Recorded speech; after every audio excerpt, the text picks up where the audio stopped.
Le groupement Babadjou, fondé par les Mbasso au XIXe siècle, est une mosaïque de 24 villages dont chacun traîne une histoire particulière. A priori, il est difficile d'apprécier cette diversité. Babadjou est constitué d'un ensemble de peuples. On les appelle aujourd'hui des villages. Des villages dans un village. Un ensemble de peuples qui se sont mis ensemble, qui ont mis leur destin ensemble. La première chose qu'on est obligé d'admettre lorsqu'on regarde Babadjou avec les lunettes des recherches récentes, c'est que ces peuples, ces villages-là ne sont pas arrivés au même moment sur le territoire que constitue Babadjou aujourd'hui. Certains étaient là avant. Ces villages peuvent être catégorisés en 5 groupes. La première catégorie est celle des villages fondés par des chefs immigrés d'ailleurs et à qui le peuple Mbasso a cédé une portion de son territoire. Ces derniers gardent une certaine autonomie, mais restent sous l'autorité du chef supérieur. Les principautés aujourd'hui sont au nombre de 4.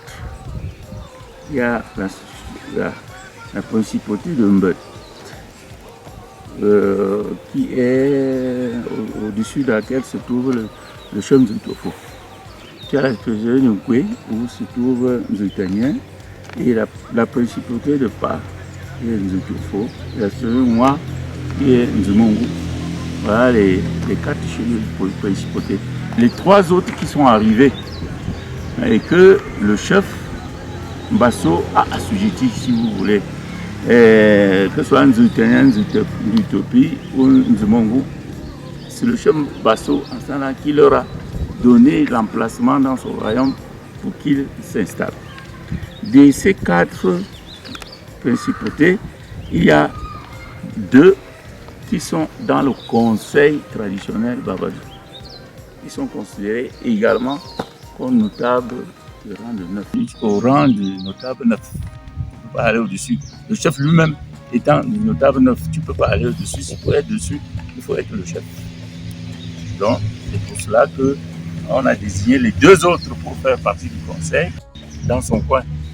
Sinon, les autres, et vous verrez le jour de l'intronisation, après l'intronisation, le chef ira les rencontrer pour leur déléguer un certain nombre de pouvoirs dans leur partie du pays pour régler un certain nombre de problèmes.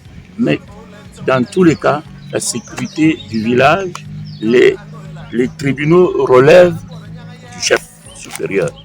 Il y a des jugements dans leur mais quand les gens ne sont pas d'accord, ils viennent voir le chef et c'est le chef qui tranche en dernier ressort. Dans cette catégorie, la principauté Mambot a une particularité. Parce qu'à l'origine, il faut comprendre la constitution de Babadjou, elle part d'où? Elle part du fait que le chef actuel de Babadjou, qui se trouve être le roi de tous les Mbasso, la constitution Mbasso est partie du fait qu'à l'origine, l'autochtone, ici c'était un Nzutofo. Le chef Babadjou, ou le chef Mbasso si vous voulez, est venu plus tard avec son groupe. Et son groupe là, c'était le groupe de Ndousso. Et il a passé un accord avec Nzutofo pour que les 2 entités, Ndousso et Mbet, forment désormais le royaume Mbasso. Lorsque les 2 ont passé cet accord, ils ont créé donc le royaume Mbasso au-dessus duquel se trouve le roi de Babadjou, le faux Mbasso. C'est là où est né le faux Mbasso, la fusion entre le Mbet et le Ndousso. Et plus tard, traditionnellement, la tradition orale reconnaît que les Mambet qui sont du côté de Ndjingara sont ceux qui ont été les premiers sur le site actuel de Babadjou. Ils y ont été rejoints par les chasseurs fondateurs pour constituer le village Babadjou.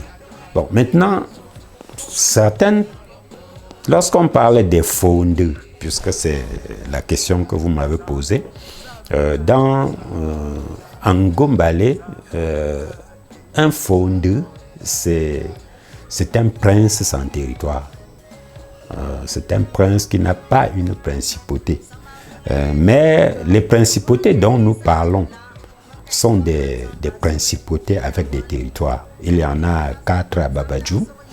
On a la principauté des Mambet régnante, comme c'est le cas des Mambet de Nzutofo, qui sont là et qui ont conservé une relation privilégiée avec les souverains de Babadjou. Parmi ces villages également, les Banwa, peuple à la tête duquel règne Nzumongu, remontent ses origines dans le sud-ouest. Les Banwa viennent du sud-ouest, particulièrement de Lebialem. Nous sommes tous les descendants de Lebialem. C'est pour ça que vous entendrez Banwa dans le sud-ouest, Banwa dans le nord-ouest, Banwa dans le Haut-Kam et Banwa également dans le département de Baboutos.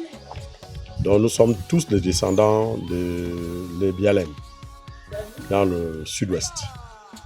Belle curiosité pour ce village Banwa, on retrouve juste à côté chez les Bamesingé un autre village qui porte le même nom. Dans le sud-ouest et le nord-ouest, on retrouve également les villages Banwa. De la même manière, si on prend les Banwa, comme on les appelle, on va se rendre compte que quelque part dans le Donga et Mantoum, il y a aussi un village Mwa.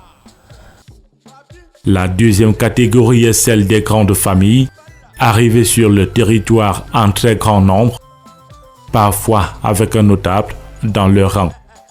On peut relever ici le village Bamelo, dirigé par Nzekan, le village Tunga, dirigé par Ndinkamzon, qui venait de Mbangan.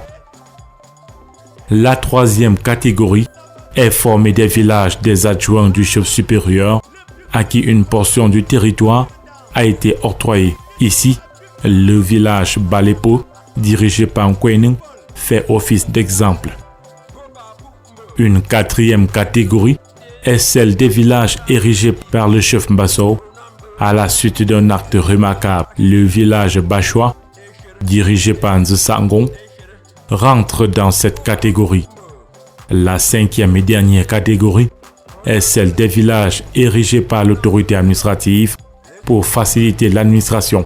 Les 3 villages Bororo en font partie.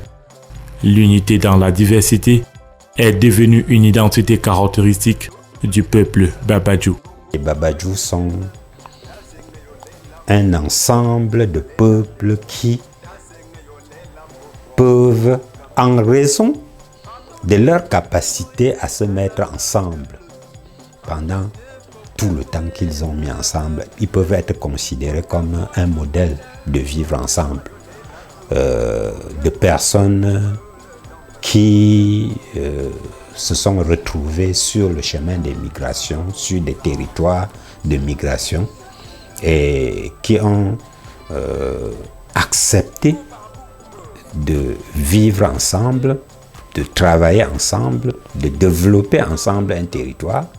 Et ce vivre ensemble a si bien marché qu'il faut aujourd'hui des recherches historiques pour que les gens sachent que ce n'étaient pas les mêmes personnes qui avaient voyagé à la même époque et s'étaient retrouvés ensemble dans un lieu, mais plutôt un ensemble de groupes migratoires qui, au hasard des migrations, se sont retrouvés dans cet espace qu'on appelle aujourd'hui Babadjou et qu'ils ont décidé de vivre ensemble comme des frères et des sœurs. L'on retient qu'il y a 4 principautés dirigées par les chefs du 3e degré avec pour titre Lenzu. Il s'agit donc de Mambet, Bangwa, Bamepa et Bamenkwe. D'autres chefferies sont constituées dans la partie nord de Babadjou, de Bachua, Bamenya et Torpelou. Dans la partie est, Bamentongung. Au sud-est de Babadjou, on trouve les villages King Place, Mongni, Majui, Tunga, Manset et Ndjenra. Les villages Bamelou et Bamendousso se trouvent pratiquement dans la partie sud. Au centre de Babadjou, on trouve les villages Bamenji, Bamendou, Balepo et Ngangon. Le flanc ouest est occupé par les 3 campements Bororo qui forment également les villages du 3e degré dirigés par les Ado. Avec ces différents villages, le groupement Babadjou est un exemple d'unité dans la diversité. Cette caractéristique est devenue une identité du peuple Babadjou. Ce vivre ensemble cultivé dans ce groupement est étendu vers les peuples voisins de Babadjou et même au groupement avec qui Babadjou a établi des relations d'alliance et d'amitié.